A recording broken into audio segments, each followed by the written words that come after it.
The kind of night that pretends to be quiet is the kind that hides trouble in the corners.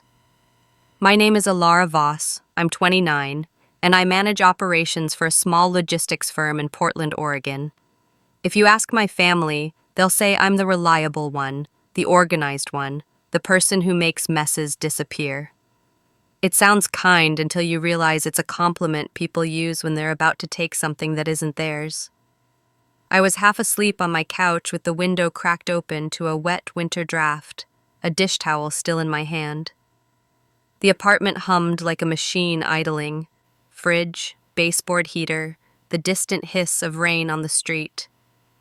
At 11:57 p.m., my phone lit up the room with that cold blue that turns a home into an interrogation lamp. On the screen, my brother's name, Ethan. The message was short enough to fit on one breath. "Send me your card details. Dad says you're covering our Christmas trip." No hello, no how are you, just a direct deposit of entitlement. I stared long enough for the words to blur, for the sentence to lose grammar and become what it was. Expectation, plain and heavy. In my head, I heard the family script spool up like an old tape. Be reasonable, be generous, be quiet. My palm still smelled like dish soap. I typed back one word, no. Then I waited. No typing dots, no call, nothing but the heater coughing once and settling. I set the phone face down on the coffee table. The glass looked like a little black lake. I listened to the clock on the stove click to midnight. It's true what they say, morning comes early when you're sleeping next to an unresolved thing. I told myself it was over. It never is. The ceiling light threw a faint ring on the wall, and I watched it like it might tell me what to do. I thought about waking Owen, my boyfriend, just to hear a voice that doesn't ask for anything. I didn't. I've learned this part is always mine, the inventory of what can be taken and how quickly you're expected to say yes. Outside, a car hissed through the crosswalk and faded. Inside, the room held its breath. A minute stretched thin, then snapped. I picked up the phone again, not to chase him, but to mark the moment. Time, tone, the simple fact that I had said no. If any of this feels familiar, stay with me. And before I tell you what happened next, tell me where you're watching from. Drop your city in the comments so I know who's here with me tonight. At 7:06 a.m., my phone buzzed hard enough to rattle the glass on the nightstand. I was still in yesterday's sweatshirt, one arm thrown over my eyes. The room smelled faintly of lemon cleaner and rain. I rolled over and checked the screen. Mom. Don't be dramatic. I already used your account. I read it twice, like maybe the second time the words would arrange themselves into something reasonable. They didn't. The blue bubble sat there, neat as a receipt. I opened my banking app with a thumb that suddenly felt colder than the rest of me. The numbers loaded slow, little spinning circle, trying to buy me a few seconds of life before it showed me what I already knew. Then the ledger snapped into place. United Airlines, Aspen short-term rental, SUV reservation, 3 charges stacked like stairs I hadn't agreed to climb. The balance blinked smaller by more than $3,000. It looked like a room I'd cleaned for hours that someone had walked through with muddy boots. I didn't call, I didn't text back. I just lay there and listened to the building waking up. The elevator cables humming, a door catching and releasing down the hall. The old family tape tried to spool up in my head. Be reasonable, be generous, be quiet. But it sounded dusty now, out of pitch. I sat up, braced my back against the headboard, and took the first screenshot. Ethan's midnight message, the one that pretended to be a request but arrived as an order. Second screenshot, Mom's line about drama and her clean-handed confession. Third, fourth, fifth, the confirmations, the totals, the before and after balance, a little photo essay about permission and who thinks they own it. By 7:18, I had a tidy stack of proof. I opened the family group chat, dropped them all in at once, and watched the blue progress bar crawl across the top of my screen. No caption, no emojis, no as per my last text. Just the facts as they stood in my account. I hit mute on the thread before the first typing could appear. It felt like setting down a box you've been holding too long and finally noticing your arms are shaking. The morning outside had gone from gray to the kind of weak daylight that makes Portland look like it's made of paper. I showered, dressed, and made coffee I barely tasted. I turned my phone face down on the counter and left it there. The apartment door clicked behind me with a small, satisfying latch, and by the time I merged onto Burnside, I could feel the space opening up in front of me, less like a road and more like a clean line drawn with a ruler. At my desk, I didn't check the chat. I didn't check email. I didn't check anything that required me to absorb someone else's feelings. I opened a new tab, went straight to my bank settings, and froze the card. The button was bright as a fire alarm. Confirm, the site asked. Confirm, I thought. Yes. Then I applied for a new account at a different bank entirely. Fresh routing number, new debit card, new online credentials, new security questions no one in my family would ever guess. I set up two-factor like I was building a fence with barbed wire at the top. I updated my direct deposit portal with the new details and watched the confirmation page load. Payroll cutoff was tomorrow. I made it in time. At lunch, I walked 2 blocks in the rain to sign papers in person, the kind of errand that normally would have annoyed me. Today it felt like rinsing something clean. The banker slid forms across a desk polished enough to see my face in it. I signed every line without explaining why, without telling any story at all. The ink dried fast. I liked that. Back at the office, my phone sat where I left it. The black screen was a small, quiet mercy. I didn't flip it over. I didn't need to see the half-dozen ways my family could turn this into my fault. I already knew their lines by heart. I did one last thing before I went back to work. I opened the gallery, selected the screenshots, and created a locked album labeled with the date and the simplest phrase I could think of, for later. Then I put the phone away and answered a shipment email like a person with an ordinary job on an ordinary day. Outside the window, the rain settled into a steady sheet, and for the first time all morning, the hum in my chest eased. The rest of that day moved like a line of trucks through wet streets, slow, heavy, purposeful. I didn't open the family chat. I didn't open Mom's text again to see if I misread the tone. I opened my bank's dispute center and started from the top. Flight confirmation, dispute. Short-term rental, dispute. SUV reservation, dispute. The form asked for reason codes and supporting files. I attached each screenshot with the care of someone placing evidence in clear plastic bags. I added the timestamps, the message logs, the exact dollar amounts, the flight numbers, the rental address. I didn't color it with adjectives. I didn't rehearse how anyone might feel. I stuck to the transactions and who authorized them. Submit, submit, submit. By mid-afternoon, I had 3 confirmation emails lined up in my inbox like little white flags. We've received your dispute. We'll investigate. Expect updates within 5 to 7 business days. It wasn't victory. It was a calendar. When my phone finally buzzed, the sound felt too loud in my quiet corner. I turned it over. The family group was still muted, a red crescent over the icon telling me there were more messages than I cared to count. I left it alone. Another buzz, this time an email notification. Subject, let's be rational. From my father, Martin. I read the subject twice, then swiped it into archive without opening. He loves that word, rational, like it can turn a feeling into a receipt. On my break, I drafted a text to Owen. I wrote, "You around tonight? I need to tell you something," then backspaced until the bubble was empty again. He doesn't need my family's noise in his head to recognize me.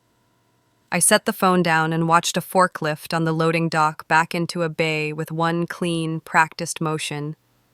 That's the thing about moving heavy things. You do it slow, you keep your angles, and you don't let anyone rush you.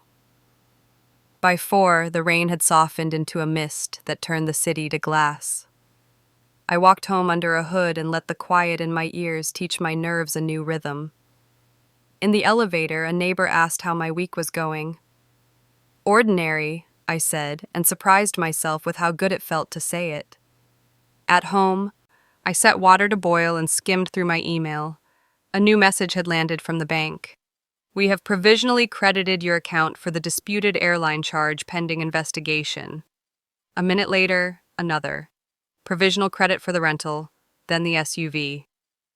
The balance number stepped back toward where it had been the day before, like a tide reversing. I didn't cheer, I didn't even smile. I just breathed, long and even, and let my shoulders come down. I ate standing up at the counter, then cleaned the pot and wiped the stove until it looked like a mirror. The phone vibrated against the cutting board. Unknown number. I let it go to voicemail. A second later, the same number again. Then Ethan, then Mom. Then a number I hadn't seen since I was 18 and graduated.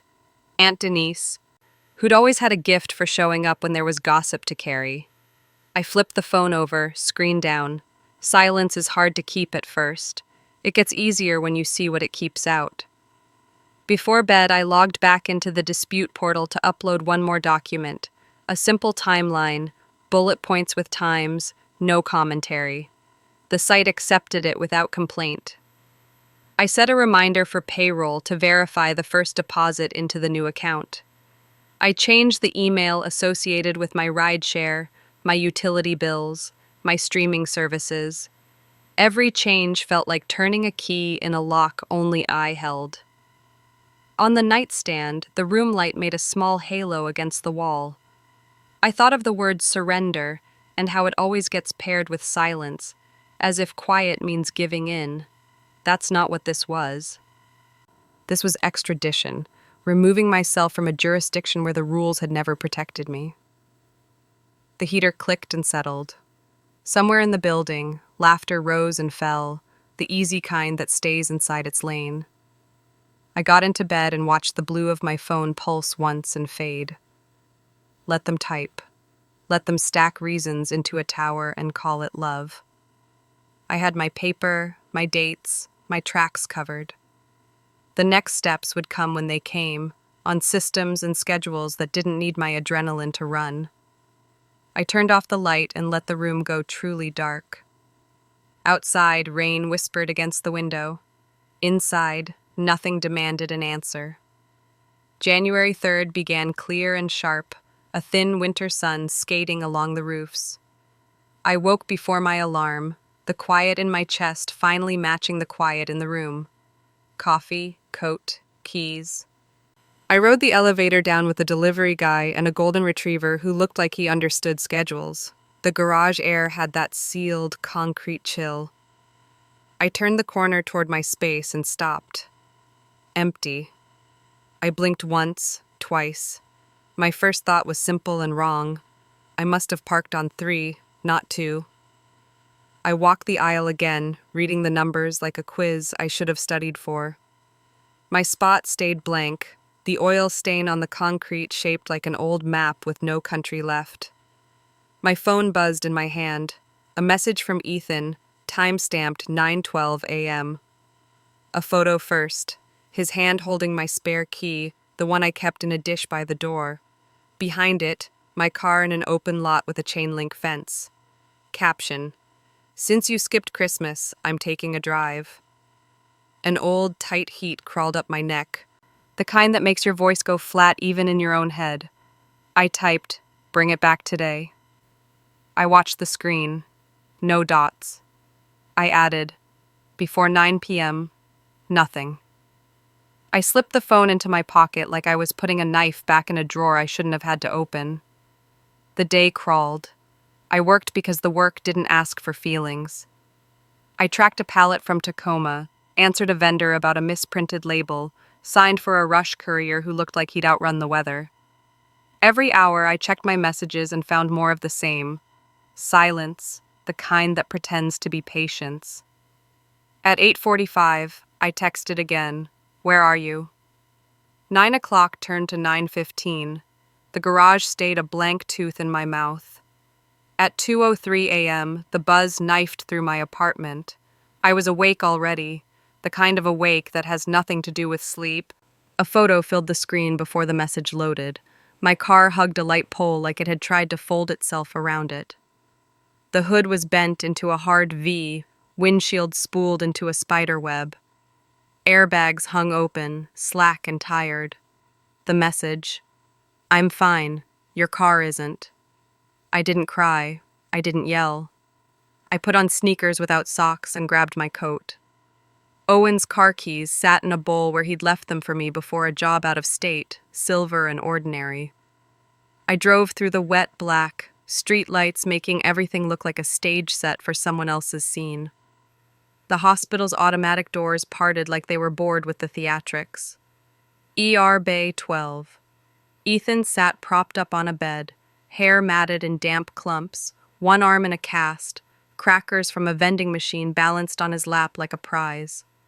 He smiled when he saw me, that sheepish, boyish curl that used to get him out of chores. "Hey," he said, like we'd run into each other in a grocery aisle. "Guess I owe you a car."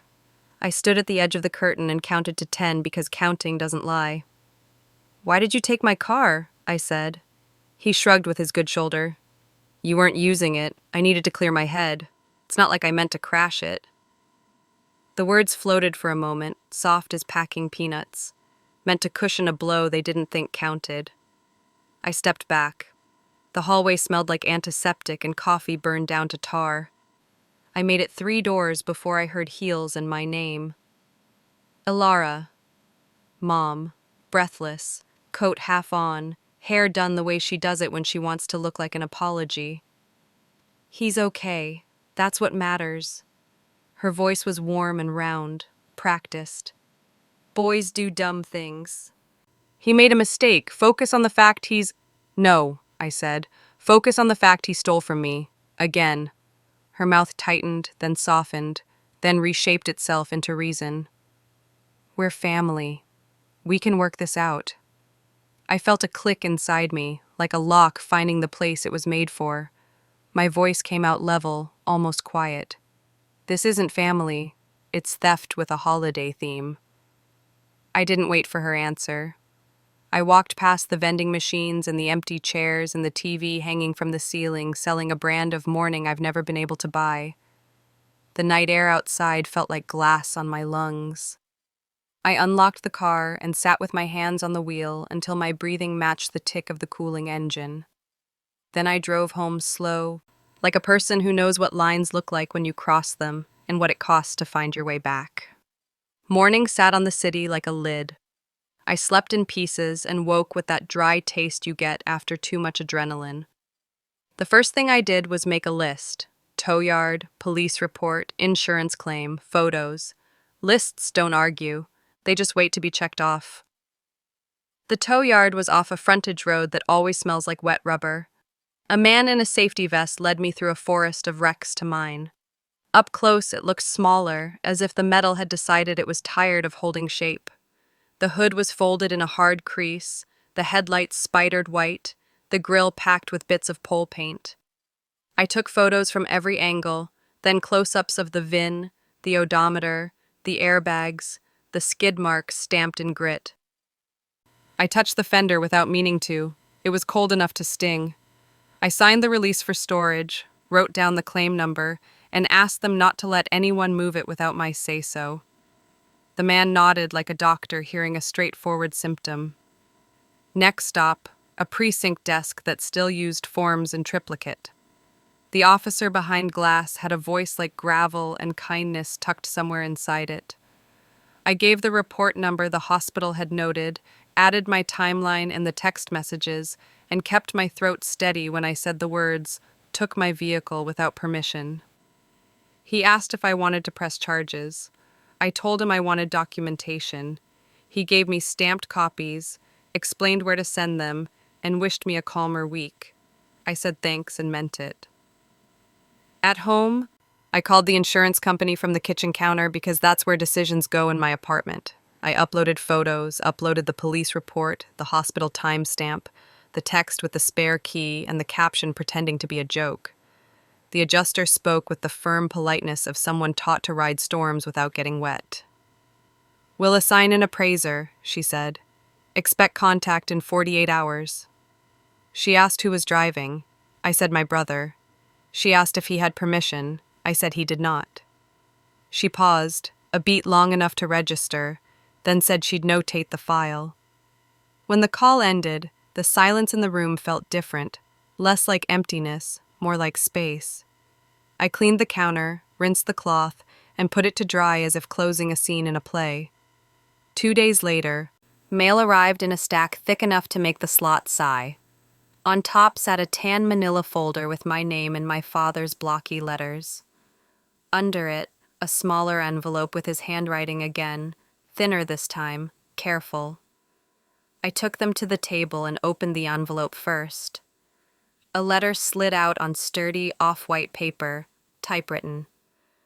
The letters didn't just sit on the page, they pressed into it, leaving small bruises of ink. "Elara," it began. No salutation tricks, no family nicknames. He wrote about convenience and how easy it is to mistake it for love. He wrote that they called me reliable so they could rely on me past what was decent. He wrote the word used and didn't soften it. He apologized without the choreography I'd grown up with. No pivot to Ethan's hard year, no cutaway to bills or stress or the weather. Just an admission and a period. At the bottom, his name in pen, the ink tail slightly heavier where he'd lifted. I set it down and opened the folder. Inside were copies of an insurance claim filed under Ethan's name, a hardship fund application through his employer, a simple repayment schedule with dates and amounts that didn't pretend to be heroic, just steady. There were signatures, not mine, not my mother's, his. Beneath the forms was a cashier's check made out to me for an amount that would actually change the reality I was standing in. No memo line begging me to frame it as a gift. No note telling me how to feel. Just a number and a name. I didn't cry. I didn't forgive. I stacked the papers neatly and put the check back in its sleeve. Then I opened my laptop and uploaded what needed uploading. The claim details, the schedule, the letter, redacted to what the insurer needed and nothing more. I forwarded the schedule to myself with a subject line that would be easy to search later. Repayment, Ethan, start date. I set reminders on my calendar for the first 3 payments, and then one for a month after that, in case the habit stuck. The phone buzzed with a provisional valuation from the appraiser and a window for pickup of personal items from the wreck. I scheduled it. I sat still for a minute and let the room be a room. The clock, the radiator tick, the faint traffic from the bridge. For once, Sorry had arrived wearing shoes. It didn't fix the car. It didn't rewrite the night. But it walked into the room carrying weight, and it stood where it belonged without asking to be applauded. I put the letter in a drawer beside my new bank card and closed it gently, the way you shut something that might finally stay put. It happened on a nothing morning, gray, damp, forgettable.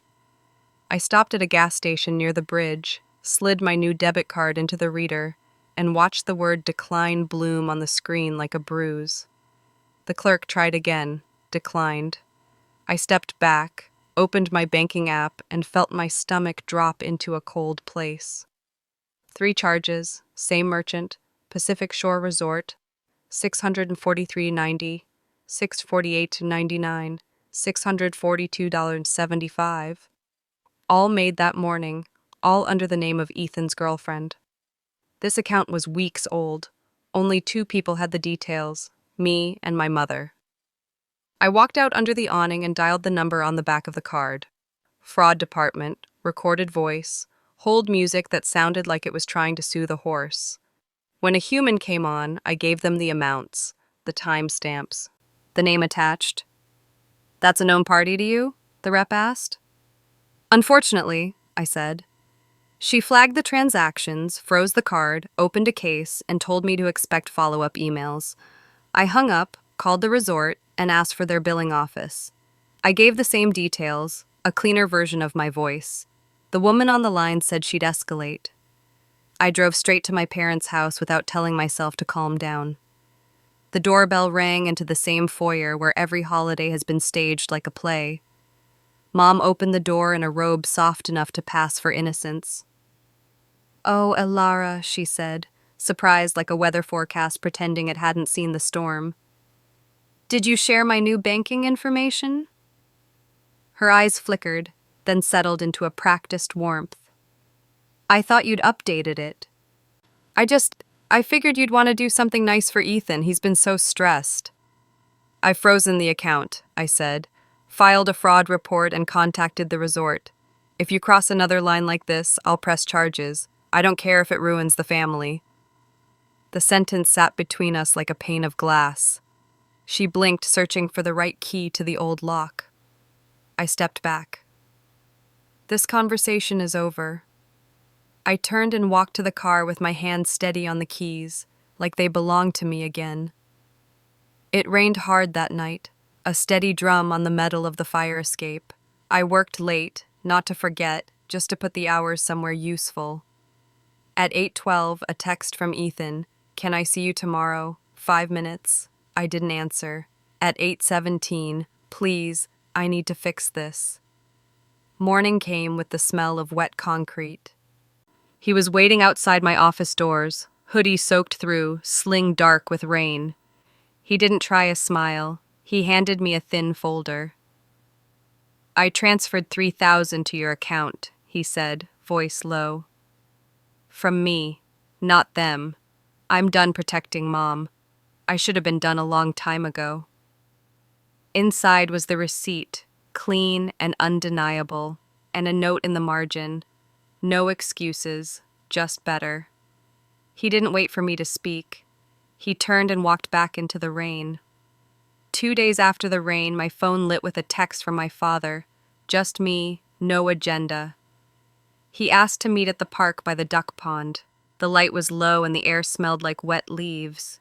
He stood when I walked up, but didn't try to hug me. "You look tired," he said, then shook his head like he knew better than to steer. "We used you because it was easy, Elara. We called it family.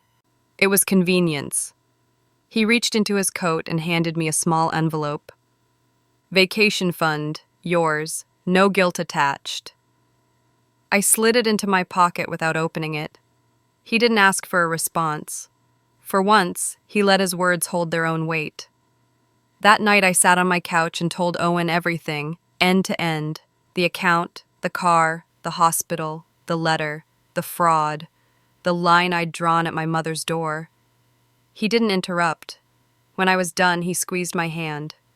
"Boundaries aren't walls," he said. "They're doors with locks, until people learn to knock." The next evening, a message from my mother. "Come to Colorado with us. Cabin, our treat, no expectations." A photo of a lodge tucked in pines, windows warm against the snow. I stared at it long enough to feel both instincts, the trap alarm and the quiet wish it might finally be different. I typed, "I'll come." One line crossed and I'm gone. She replied right away. "Understood." We flew out 3 days later. Receipts were in their names. The rental was in theirs. I didn't see a single number tied to me. The cabin smelled like cedar and cinnamon. Dad stacked firewood by the door. Mom stirred a pot that actually looked like dinner, not bargaining. At the table, the conversation moved carefully, like people crossing ice. No jokes about who pays. No side comments that bend into guilt. Halfway through the meal, Dad set his fork down. "We sold part of the business," he said. "Cleared the old debts. We started a small trust for you. It's not a favor. It's correction." I studied his face for performance and didn't see it. Mom nodded, her eyes not pleading, just open. "We are learning," she said. Late, but learning. Later, snow dusted the porch rail. Ethan found me outside, hands in his coat pockets, breath turning white. "I won't ask for your trust," he said. "I'll act like I've earned it, every day, until I have." "Start simple," I said. "Keep Mom away from anything that touches my banking." He laughed once, small and real. "Deal." Inside, the fire cracked. I stood a minute longer in the clean cold, feeling the shape of a door that could stay open as long as everyone remembered it had a lock.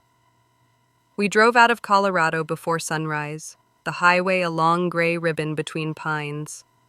Owen kept one hand on the wheel and one hand warm over mine. And for once, I let the quiet be just quiet. No checks, no calculations, no bracing for a sudden cost that had my name on it. The cabin shrank in the rear view like a photograph you decide to keep. The airport was all fluorescent and coffee steam. We moved through it like regular people with regular luggage. In Portland, rain met us on the jet bridge and followed us home. I unlocked my door and breathed in the cedar I'd left weeks before, the clean edges of a place that answers only to me. The first alert hit that Friday morning while I was making oatmeal. Deposit received from E-Hail, $75. Small, exact, on time. I stared at the number longer than it deserved and felt something shift, like a system humming to life after a long, wrong tune. The Friday after that, another, then another. I didn't text Ethan to say good job. I didn't text at all. I let the numbers do the talking he always thought words could finish. The family group chat stayed quiet for a week. I unmuted it on a Wednesday afternoon because I wanted the choice to hear or not the reflex. Photos of dinner from a cousin back east, Aunt Denise sharing a link that had nothing to do with us. When Mom posted a picture of a snowy trail with the caption, "Learning New Paths," I didn't reply a heart or a comment. I just scrolled past and noticed that my chest didn't tighten. I filed Dad's typed letter in the top drawer of my desk, next to the sleeve with the cashier's check and the new bank card. The letter's edges were a little soft already, like it had been carried around too long before it made it home. It stayed there without leaking meaning into the rest of my life. That felt new. Work settled back into the rhythm it always tries to teach me. Shipments, signatures, the relief of tasks that begin and end on the same day. At lunch, I walked the blocks near the river and let the wind slap the sleep out of my eyes. When a call came in from an unknown number, I let it roll to voicemail and didn't wonder who needed me. I was starting to like not being needed. On a Sunday, I drove with Owen out to Sauvie Island and watched geese climb into a pale sky. He packed thermoses and said nothing that needed fixing. On the drive back, he reached over and turned down the radio. "You feel lighter," he said. I didn't try to frame it. I do. That night, rain threaded the dark, the same way it had the night this started, but the room didn't feel like an interrogation lamp anymore. I sat on the couch, the phone face down beside me. After a while, I picked it up, opened a new message, and typed without ceremony, "Ground rules stay. If they break, the door locks." I sent it to the family chat and set the phone down again, not like a casket, not like a dare, more like a ledger finally closed at the right number. No one answered right away. Good. Not everything needs an echo. Before bed, I checked my accounts one more time and marked the next Friday in my calendar with a small dot I didn't have to think about. I turned off the lights, listened to the heater settle, and let the apartment be a room without alarms. In the dark, I thought about that first text and how small a thing can start a long road. I thought about doors, how they swing, how they hold, how you can teach people to knock. Then I fell asleep like a stone, not because everything was perfect, but because everything finally belonged to me.